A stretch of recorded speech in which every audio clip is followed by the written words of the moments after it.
He told me he didn't love me anymore while the kettle was still warming on the stove and the bread was barely toasted, and somehow the butter knife in my hand felt heavier than his words. I don't remember if I set the knife down gently or simply let it fall, but I remember the sound, metal tapping the edge of the ceramic plate, then the soft skid of it settling against crumbs on the table. The kitchen window was open a finger's width, early light slipped across the sink like water, and the faint smell of rain and wet pavement drifted in from the street. He did not sit. He stood, shoulders squared but not brave, eyes on a point somewhere over my shoulder, speaking softly like he was apologizing to the refrigerator instead of me. "I'm sorry, Maya," he said, and his voice had that worn-out scrape he gets when he hasn't slept. "There's someone else." The kettle rumbled into a boil as if it wanted to interrupt him, and the clock above the doorway ticked too loudly for a house that had heard so many quiet mornings like this one. He reached for his mug, the blue one with a hairline crack near the handle, the one I always told him to be careful with, and then pulled his hand back like it didn't belong here anymore. I watched him reach for his keys, watched the tin curing spin once on his finger. He didn't look at the photos on the fridge, the recipe cards pinned with magnets, the dog-eared grocery list in my handwriting. He didn't even look at me long enough to see my hands start to shake. He just said her name, a name I had never heard spoken inside our walls, and then he said, "I'm leaving," and he left. The door clicked shut instead of slamming. That hurt me most of all, how careful he was with the door when he was breaking everything else. In the quiet after, the kettle's whistle faded, and the house settled into a stillness I could hear in my bones. I poured the water anyway, because some motions belong to the body more than the mind. The tea bag darkened the cup the way grief darkens a day, slow and then sudden. If you had stepped into my life a month before that morning, you might have found something ordinary enough to overlook and tender enough to keep.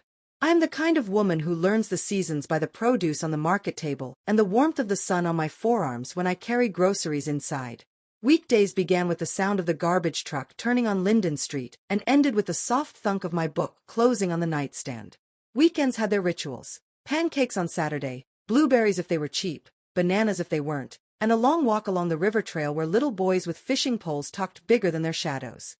We lived in a small brown house with a narrow porch that leaned forward like a listener. The paint flaked near the bottom steps where neighborhood cats liked to sit and wash themselves. Inside, our kitchen was more practical than pretty: an old gas stove that clicked twice before catching, honey-colored cabinets I polished with lemon oil once a month, a floor that creaked in the same place every time I crossed to the pantry. I kept spices in old glass jars with labels I wrote in black pen on strips of masking tape. I liked the look of my own handwriting lined up in rows: cumin, coriander, paprika, as if naming things could make them stay where they belonged. He, Daniel, was a man of routines too. He liked his shirts folded a certain way, sleeves tucked stiffly, edges meeting like lips. He boiled his eggs 8 minutes exactly and stood by the stove with his phone, watching the second hand. He ran on Tuesdays and Thursdays, his shoes leaving a narrow track of dry footprints through the kitchen when it rained, and he always set his wallet and keys in the little wooden bowl by the door, a bowl his mother gave us, saying every home needs a place where things can be found. I believed that. I still do. We had been together 9 years, married for 7. We did not have children, not because we didn't want them, but because the wanting alone didn't make it so. In our bedroom there was a drawer with a small, careful history of hope tucked inside it, pale pink test sticks in crisp boxes, a thin notebook where I wrote down dates and temperatures and silly dreams. When it hurt, I planted herbs. When it didn't, I baked. Some months smelled like rosemary and salt, some like sugar and cinnamon. We learned to be good to each other in the spaces where a family might have been. Daniel worked in his father's accounting firm across town. Most days he came home with the smell of office air on his clothes, the faint chemical lemon of floor cleaner, the chalky ghost of paper dust. He loosened his tie in the car if the day had been hard, in the hallway if it had been kind. He could be funny when he was not trying. He once pretended to be a radio host for the sake of making me laugh while I cooked, narrating the flipping of a grilled cheese as if it were a championship sport. He kissed my wrist more often than my mouth, as if to measure the beat of our life together. I collected these small things like seashells, pretty and ordinary, and proof the sea had been there. The first signal that something was shifting did not arrive with a bang but with a whisper, the way a door easily inched by a draft can feel like nothing until you notice the room cooler by a degree. He started coming home a little later, the difference so small it could have been a traffic light or a longer line at the post office. He took his phone to the bathroom more often, and when it chimed, he silenced it quickly, the pad of his thumb covering the screen like he was shielding the phone from the light. He began to be particular about his cologne, spraying once in the morning and once again late afternoon. And one Tuesday he asked if we had any mint floss and laughed too hard at nothing when I said I didn't know we were auditioning for toothpaste commercials. "Big client," he said when I asked about the hours. "They're picky.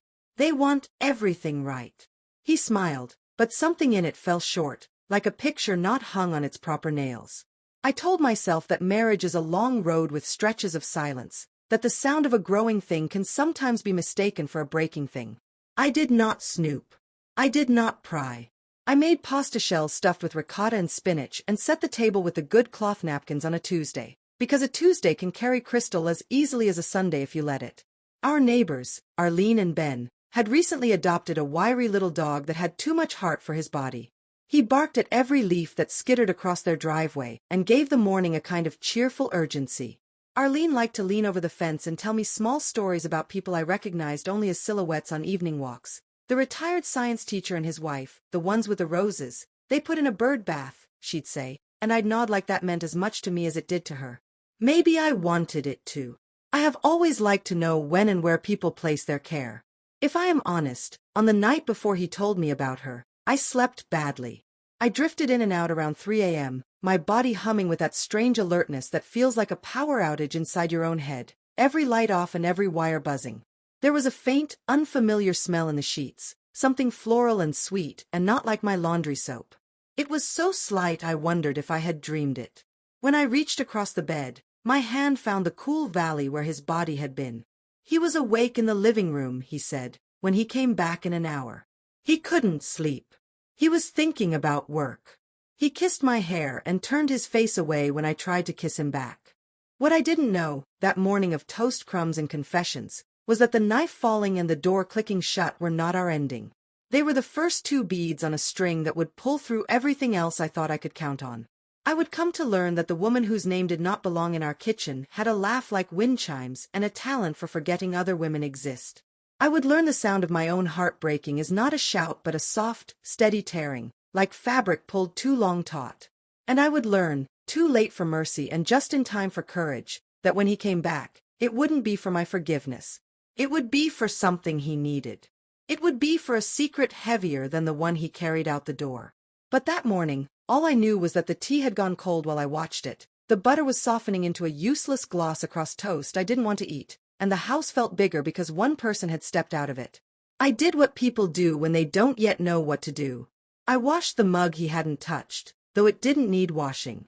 I wiped the counter twice where a single sugar crystal sparkled near the burner. I opened the trash to throw away the empty tea bag and closed it again because I wanted proof that something had happened here, even if it was only a damp triangle of paper string and dark leaves. I called no one. I went to work. I stapled invoices, answered the phone on the second ring, smiled at Mrs. Benton when she brought in a tin of cookies for the office and told me, in her way of telling, that she imagined young love is different now. I nodded because sometimes nodding is kinder than explaining that love is only ever old or not old yet. When I got home, the bowl by the door was empty. I stood there a long time, thumb on the rim, thinking of his mother's hand setting it on our hallway table 2 summers ago. "Keep your things together," she had said, meaning keys perhaps, but also other things, rougher, tenderer things that never fit into bowls. The house smelled faintly of his cologne, the kind he wore too much of lately, drifting up from the bedroom like a ghost that didn't know it wasn't welcome anymore. I opened the window wider than a finger's width. Night came on slow. Somewhere, a child called out and was answered. By 10, I had folded his side of the blanket over itself, smoothing the fabric with my palm like I might iron the day flat. By midnight, I had learned that a pillow keeps its shape even after it has lost a head. By morning, when the light did what it always does and made everything look ordinary, I discovered that ordinary is not a kindness. It is a dare. The next morning I woke to the sound of rain tapping the gutters like a careful drummer. The house breathed in that damp way old wood does, and the air smelled faintly of wet leaves and yesterday's cologne. I made oatmeal because it was easy and because it felt like a reasonable thing to do with a day that had undone itself. The spoon clinked against the pot, a small polite sound in a room that felt suddenly too large. People say call a friend when your life goes sideways. I didn't. Not that day. I kept my voice for myself, just to hear how it sounded when I offered it small instructions. Put the bowl in the sink. Rinse it. Wipe the table. I was gentle with my own hands, as if they were someone else's. At work, the printers hummed and the fluorescent light in the back office stuttered the way it always did before settling into a steady glow.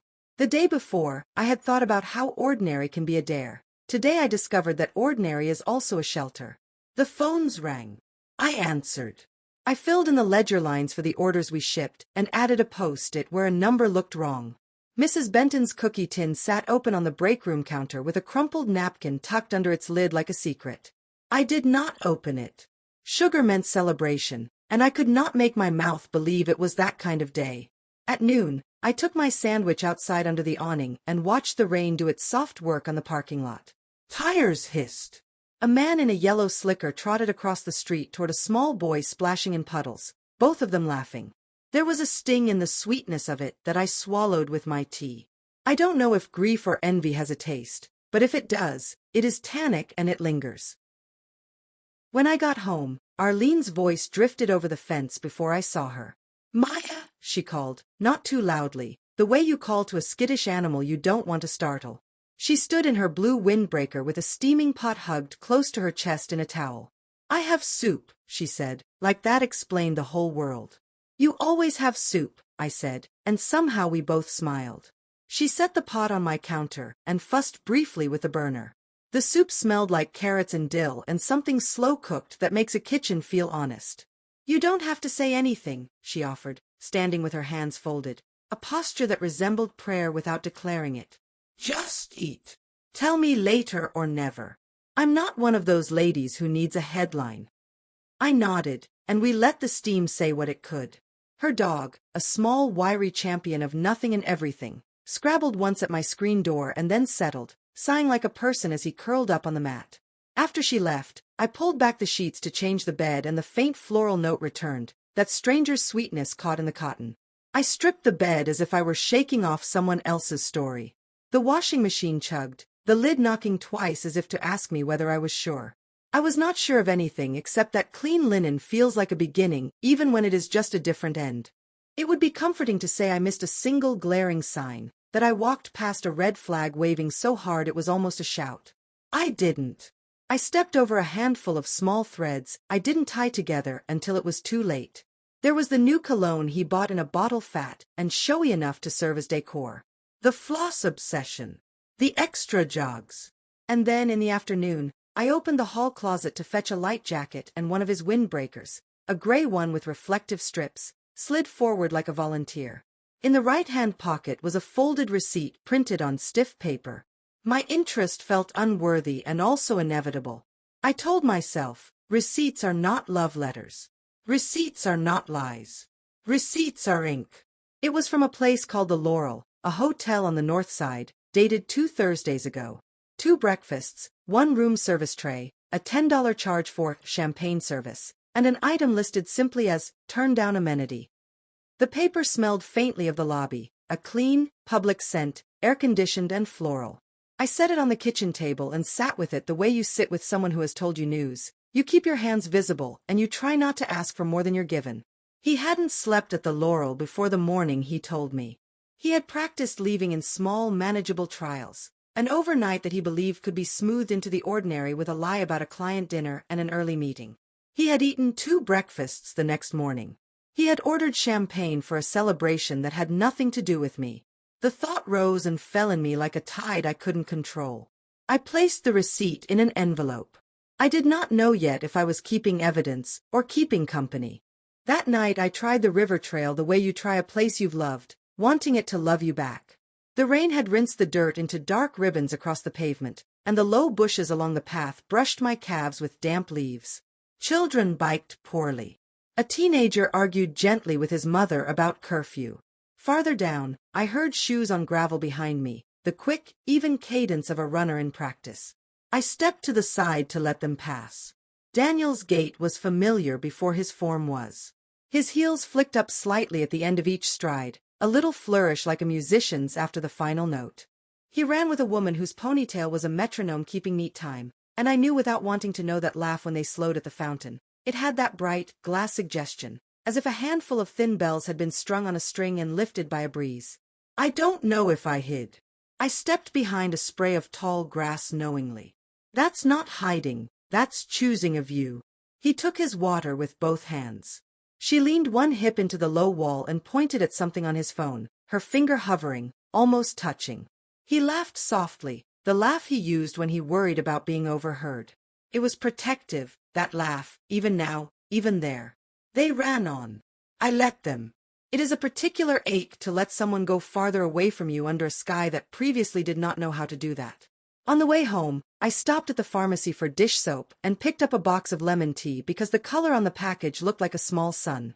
At the checkout, the clerk tried to sell me a scratch-off card for a donation drive, and I gave her a 5 without scratching anything. Kindness felt like a muscle I wanted to exercise, even if it had nothing to lift. The mailbox held a thin white envelope with Daniel's name printed in serious blue letters from a clinic across town. It had the bland, professional weight of something that mattered to someone. I held it in my hands longer than it took to read the return address. The flap was already opened across the top, torn neatly like an impatient mouth. Had he read it and tucked it away? Had the mail slipped into the wrong stack? It happens. Ordinary makes room for errors. I set the envelope on the table and walked past it twice before I brought it to my desk where our bills and recipes and to-do lists lived in a gentle chaos. The letterhead was clean. Urology Associates, it said, and further down, a line about follow-up consultation, dates that weren't yesterday and a phrase that stopped my finger as it traced along the typed words, analysis inconclusive, repeat recommended. The drawer where I kept the thin notebook of our measured hope might as well have made a sound when I slid it open. There were old appointment cards from the fertility specialist, July's circle around the number 12 with a star beside it for no reason except that I was a person who stars things. There were temperature charts and the silly, earnest stickers I had used for a week when I thought visual encouragement would make my body feel less like a math problem. I did not suspect immediately, not in the way of novels where the door opens and all the light falls in at once. I understood only that he had sat in a doctor's waiting room and filled out forms that asked about things we had spoken about tenderly at our kitchen table.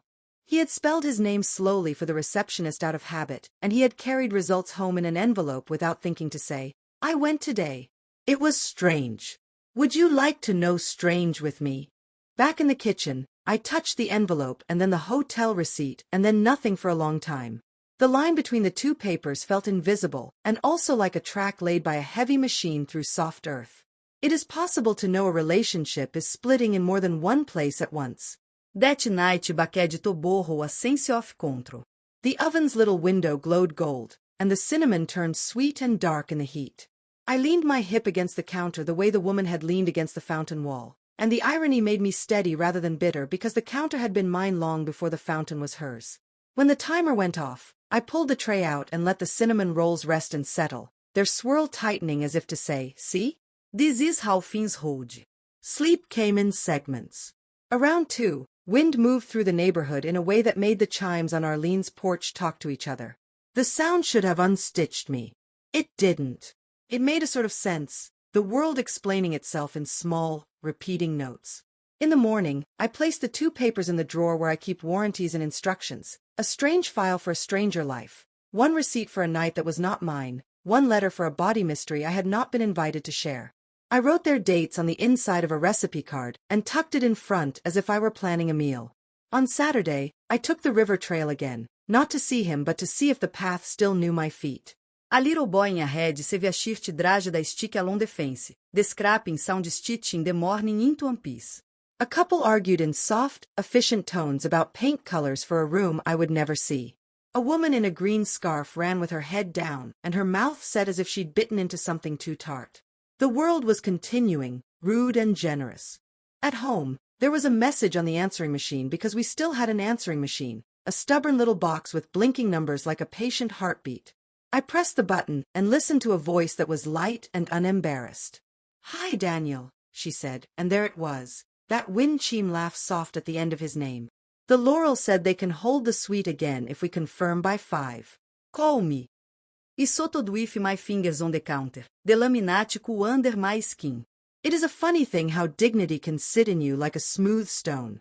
I did not cry. E let the stone make a space for itself. When it grew dark, I sat at the table with a pen and a calendar I bought in January because its pages had pictures of places I had never been. I circled Thursday 2 weeks ago. The Laurel. I underlined Wednesday 3 weeks ago. Urology. My pen didn't judge, it drew shapes. A life can fit inside circles and lines and still be too big for a page. On Monday evening, he texted at 5:12 p.m., a time specific enough to feel like a choice. Need to pick up some clothes. Will be quick, the message read. No greeting. No name. As if a ghost had borrowed his number. I stood in the hallway and looked at the small wooden bowl by the door, the one his mother had given us for keys and wallets. I lifted it in both hands and felt its lightness, the shallow dip worn smooth with the everyday weight of what we carried. I placed it on the bookshelf, out of the path. It made me feel like I had moved one small thing to make room for another small thing, which is sometimes all a person can do. When he came, the air outside was fat with humidity. He smelled like the outdoors and a cologne that tried too hard to be cedar. He did not reach toward me as he stepped in. His eyes went quickly to the floor, then to the hallway, as if the house were a map he was trying to read differently than before. "Hi," he said. "Hi," I answered, and my voice surprised me by sounding like mine. He moved down the hallway, opened drawers, slid hangers across the closet rod with the efficiency of someone working in a borrowed time slot. Fabric sighed, a zipper snagged and freed itself. He stacked 2 sweaters he rarely wore on the bed and paused over a pair of running shorts like they held a memory he didn't want to look at. "Daniel," I said from the doorway. He turned, and for a second we looked like any couple dividing tasks in a room that used to be shared. "Sit with me a minute?" "In the kitchen." He set the sweater down and followed me. In the kitchen, I had placed 2 glasses of water on the table, side by side, simple as a math problem. He stayed standing. I waited. When he sat, the chair's legs scraped the tile, and it sounded like a small protest. "I found a receipt," I began, and the way his jaw moved told me this was not a surprise. "From the Laurel. And there was a voicemail. On the machine. About holding a sweet." His eyes lifted and then dropped to his hands. He rubbed the edge of his thumb along a notch in the table, the place where a dropped spoon had bitten the wood years ago. "I should have," he started and then stopped. He cleared his throat. "I should have told you sooner." "Her name?" I asked, because naming a thing sometimes makes it easier to see. He hesitated and then, "Elise."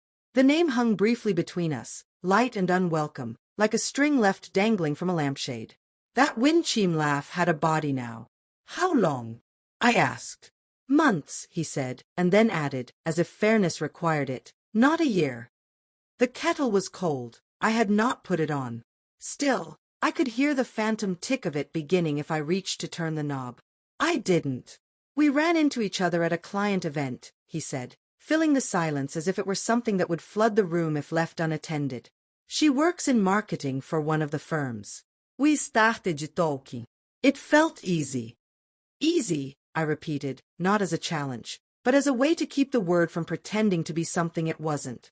He looked up then, and I saw a version of the man I knew, rearranged. He wasn't cruel. He was tired. Tired people do foolish things. They call it relief until it becomes something else. "You could have told me you were tired," I said. "You could have said anything at our own table." He took a long breath through his nose. "It wasn't just tired," he said, and folded one hand over the other, a fidget dressed as prayer. "Maya, I didn't know how to talk to you anymore about all of it. Every dinner felt like a test we were both failing." The notebook in the drawer might as well have crackled with the memory of our careful notes. I didn't flinch, but I felt the remark land where it meant to. We had been tender about our hope, and also clumsy. Hope makes klutzes of people sometimes. "I found a letter," I said, keeping my tone even. I reached into the folder on the sideboard and took out the opened envelope. I placed it on the table without pushing it toward him. "Urology Associates. Analysis inconclusive. Repeat recommended." He stared at the envelope and then away from it quickly, as if it were bright. A flush rose from his collar. His voice, when it came, was tight. "That's mine." "Yes," I said. "I meant to tell you," he said, and his eyes flickered with something I knew, shame, or just the nakedness that comes when a person is looked at directly. I couldn't make myself. They say it's probably nothing, that sometimes results are, he gestured vaguely. I wanted to fix it before I brought it into the kitchen and put it next to the salt. I didn't want it to be another thing on our table. You brought a different thing instead, I said softly. The words were a statement, not a knife. He pressed his hand flat on the table and nodded once, the smallest admission. The rain had started again, a soft drum on the porch roof. I don't know what I thought would happen, he said. I didn't plan to leave until I realized I already had. The chair across from him held the little dip in the cushion where I usually sat. There is a comfort to a known dent. I kept my voice low. You said there's someone else, and you left. That's what happened. He swallowed. I'm moving in with her, he said. This is hard, Maya. But I think, he paused, searching for a word that wouldn't sound like theft. I think it's right. A clock somewhere clicked its way to the hour. Outside, a car door shut in another driveway. The ordinary world kept its schedule. I won't beg you to stay, I said. I won't fight you in the doorway. I'll ask you to be decent. Take what you owned before we married. We'll sort the rest fairly. We'll speak by email for now. He flinched at that. Email felt cold to both of us, and then he nodded, grateful maybe for instructions that made a shape out of air. He reached for the water and took a sip as if he had run a long way. The glass left a ring on the table. My hand, in reflex, moved to it and then stopped. Let the mark be what it is, I thought. A thing was he. And Daniel, I added. His head lifted. Don't bring her here. Not while your shirts still know our closet. He closed his eyes briefly and nodded again. I wouldn't, he said. He began to stand and then sat again, as if remembering something unfinished. I'm sorry, he said, and the apology didn't fix anything, but it didn't insult anything either. It simply existed, a small coin placed in a palm that could not spend it. When he left with a grocery store canvas bag of clothes and a pair of worn sneakers dangling by their laces from his fingers, he paused near the bookshelf and looked at the wooden bowl as if noticing its absence by the door. He didn't comment. The door clicked shut with that same careful click. De hausia shaled. I stood a long time by the table, feeling the place his apology had warmed and then cooled. I pulled a notebook from the drawer, not the thin one of our old hopes, but the plain-lined pad where I wrote lists. At the top I wrote, to do. Beneath it, call attorney for consult. Email Daniel inventory of items. Ask Arlene if she knows a good locksmith, not for drama but for peace. I placed the hotel receipt and the clinic envelope in a manila folder. Evidence, or an archive. I didn't yet know which. The next day, I went to work early and stayed late, because it felt good to be useful and because numbers do not change their meanings midway through a sentence. At lunch, I listened to a podcast about baking bread and took notes I didn't need on the difference between Polish and Baiga. That night, I changed the sheets again. Why chikotung? Clean, and not a moral statement. On Wednesday, his sister, Lena, called. She is a woman whose voice always sounds like it is wearing a sweater. He told me, she said softly. I'm sorry, Maya. Thank you, I said, and the way we were both quiet after told me we were sisters for a minute in a place not everybody gets to be. Lena began, then sighed. He's making a mistake, she said, and I heard a pan clang gently in her kitchen, the background domestic music of people doing what must be done. You don't need me to say that. But I wanted to say something that was on your side without being against my brother. I understand, I said. I don't need enemies. Call me if you need anything, she said, and when we hung up I felt the shape of kindness in my hand like a warm egg. That evening, the answering machine blinked again. I pressed the button and listened to the mechanical voice announce, one new message. Elisa's voice filled the kitchen like perfume that refuses to stay in its bottle. Hi, it's me, she said, and the simplicity of the words pushed the breath out of me for a second, not because of their content, but because of their confidence. Dinner at Carver's tomorrow? 7. They have that corner table you like. A pause. Text me. Also, don't forget to confirm about Saturday. The Laurel won't hold it forever. The beep ended her. I stood still until the machine reset to its indifferent blinking. Then I pressed and held the button until it announced, Messages deleted. It was not a fit of rage. It was housekeeping. Before bed, I wrote another list, this one titled, What I Know. He left for her. Her name is Elise. There is a clinic letter. There is a receipt. He wants easy. I want honest. I slid the list into the manila folder. I brushed my teeth to the sound of chimes from Arlene's porch. I turned off the bathroom light. I lay in bed, awake without being frantic. Somewhere between waking and sleep, I pictured the river trail, its curve around the bend where the willow leans. Tomorrow, I would walk there. Not to look for anyone. To measure my own steps. What I didn't know yet, what would come to sit with me like a patient visitor, was that easy has a cost and that secrets prefer interest to principle.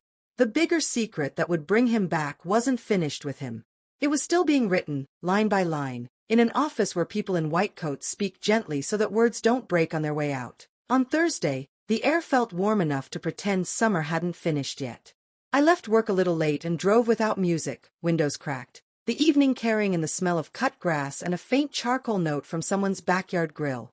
I didn't mean to go anywhere in particular. My hands chose the route.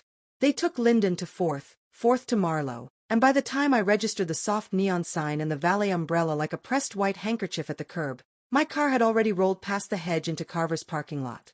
Carver's is the kind of restaurant where the leather booths wear their years well and the waiters make you feel like you're borrowing a nicer life for an hour. I told myself I was only there for a piece of lemon cake to go, the kind they dust with powdered sugar until it looks like the memory of snow. My shoe sounded too honest on the tile, rubber on stone, nothing elegant about it. Take out, the hostess asked, her lipstick a practical berry. I nodded. She handed me a menu like a shield. From where I stood, I could see the corner table, the one that isn't exactly hidden but appreciates discretion. I didn't look for it. My eyes knew where it would be. There are maps you learn without learning them. They were there. I saw the set of Daniel's shoulders first, the way he leans forward when he wants someone to feel listened to.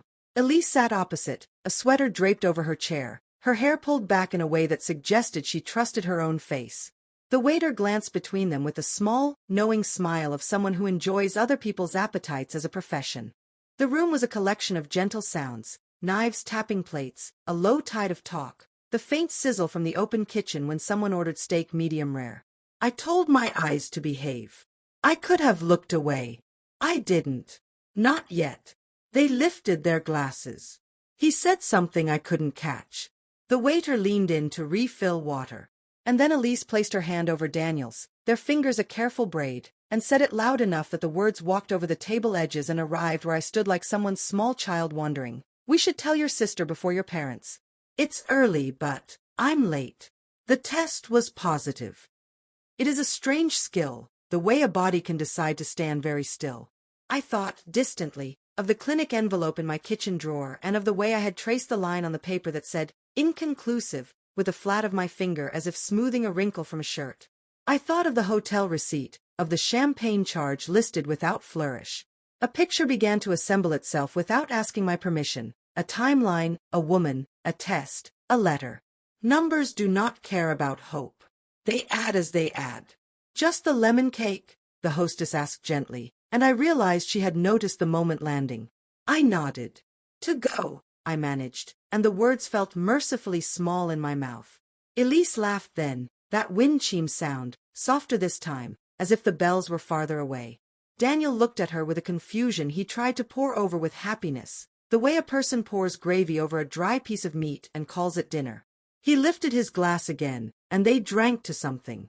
I imagined the word future. I imagined the word easy. I imagined all the words that pretend to be stronger than truth. The cake came in a box tied with a thin white string. On the house, the hostess said, like I had done something brave. Have a good night. Her eyes didn't insist on anything. They let me go as if letting go were a skill, too. I walked out into the air and stood on the small step before the sidewalk like a person deciding which way to turn. A couple waited for the valet to bring their car. The woman smoothed the back of the man's jacket, and he stood straighter like someone had reminded him he belonged in his own clothes. The night had a salt edge from the kitchen. I swallowed it. At home, I set the cake box on the counter and opened the drawer where the manila folder lived now, fatter than it had any right to be. I wrote on a recipe card because I had started to believe that labeling things made them easier to carry. Carver's. Thursday. I'm late. Positive. I slid the card in with the hotel paper and the clinic envelope. It felt like placing a third point in a line that had been pretending to be two separate dots. I did not call Lena. I did not call anyone. Instead, I made tea, lemon this time, and leaned against the counter watching steam lift like a habit. My hands were steady. De hause listened. There's a way to grieve by cleaning, but there's also a way to grieve by letting everything stay exactly where it is. I chose the latter. The cake remained on the counter, unopened. I wanted to see if restraint could be a kind of appetite. Around 9, it rained, just a sprinkle, and the smell through the screen was the smell of hot pavement corrected. I could almost hear Arlene's porch chimes decide they had opinions about the night. I turned off the kitchen light and stood a minute in the dark. The clock's quiet tick-tick stitched the room into something that would hold. Sleep came like a guest who announces itself by knocking twice and then entering anyway. I dreamed in pieces, none of them important enough to report. Morning was a pale square at the window and the sound of the first bus to the high school sighing at the stop. I went to the river trail as if the path had asked me to. The water moved with that old confidence rivers have, going where they go regardless of what it looks like in the moment. Ducks drew green commas along the bank. A woman in a red hat checked her watch as if time needed proof of itself. I walked to the willow bend and back, my breath evening out into something I could use. At my doorstep was a small brown bag with a note clipped to the handle. From my garden. Arlene's handwriting is loopy, generous, the kind of script that makes you think she never tried to be a different person than she is. Inside were tomatoes, bulbous and imperfect, and a handful of basil sprigs tucked in a damp piece of paper towel. The tomatoes smelled like summer had not given up. I sliced one, sprinkled salt, and ate it standing by the sink. The juice ran toward my wrist, and I caught it with my tongue like a child. It is a small mercy that food can insist on being only what it is. The plan, if it can be called that, came to me in the quiet that follows honest taste. I would not confront Daniel with Carver's. I would not write a long letter with all the ways the math refused to add up. Instead, I would keep the folder where it was and keep my voice calm and let the truth, which is a better planner than I am, keep its own calendar. Some truths need an audience. They bring themselves. On Saturday, Lena texted, "Brunch? Just us." We met at a cafe where the tables wobble a little and the coffee tastes like someone cared. She hugged me with both arms all the way around and did not let go too quickly. "He said he's moving in with her," she said after we sat. "He said she's," Lena paused. "He said she might be pregnant. He sounded, I don't know the word. Uncertain," I supplied. I stirred my coffee, though I take it black. People sometimes say the right word. They say might when mustn't is what they are thinking. Lena looked at me for a long second. "I'm sorry," she said, the way a person says, "I see you," when they can't say anything else.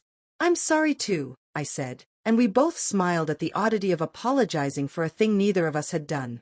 We split a cinnamon roll. It flaked politely. Lena's phone vibrated on the table and she flipped it face down, then winced like she'd been caught doing something rude. "Mom," she said. "She keeps asking if you and I are okay." Which is her way of asking if Daniel is about to make her life complicated. "Tell her I'm fine," I said, and meant it in the narrow way the word can be true for a person who is upright in eating and speaking in complete sentences. "Tell her I picked tomatoes from the bag your neighbor left, and that I am learning to put fewer things on the table at once." Lena reached across and touched my wrist.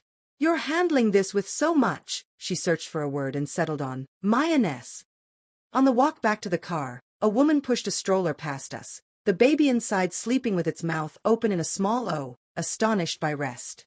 Lena watched the stroller as it passed and then looked away quickly, not because of me, but because of her own life, the one where she and her wife had to learn new vocabulary for the family they hoped to have. Everyone carries some kind of drawer with a thin notebook inside. That afternoon I tidied the hall closet and found a scarf I'd forgotten, soft and red, that made me think of a time when the cold was the only thing that hurt.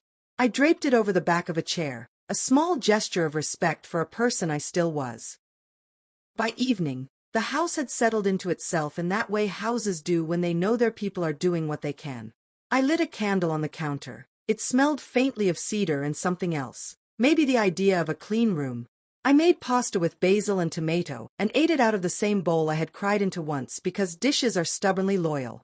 When the knock came, it was almost polite, the kind of knock people use when they hope the sound alone will make them forgiven. I wiped my hands on a towel and went to the door. Daniel stood on the porch, hair damp from either rain or nerves, the blue mug's hairline crack mirrored by the tight line at the corner of his mouth. "Can we talk?" he asked, his voice careful, as if the porch had rules. He held an envelope. It was the same serious blue as the clinic letter. The corner was bent where someone had pressed too hard with a finger. He looked thinner in the way people look when their stories have started counting calories. I stepped back to let him in. The candle nickered in a draft. The room accepted him like a museum accepts a person who has paid admission, politely, without promise. He stood by the table and didn't sit. He held out the envelope with his name on it and a different letterhead at the top. "I got the results," he said, and the sound of the word results put a cool hand on the back of my neck. "They're not what I thought." I waited. Waiting is a skill too. His throat moved. "I need to tell you something," he said, and in that moment, with the soft smell of basil still in the air and the candle trying to behave, I understood that this wasn't about love anymore, and maybe it never had been. At least not the kind with rings and keys and grocery lists. This was about a different vow, to tell the truth when it finally stands up and asks for a chair.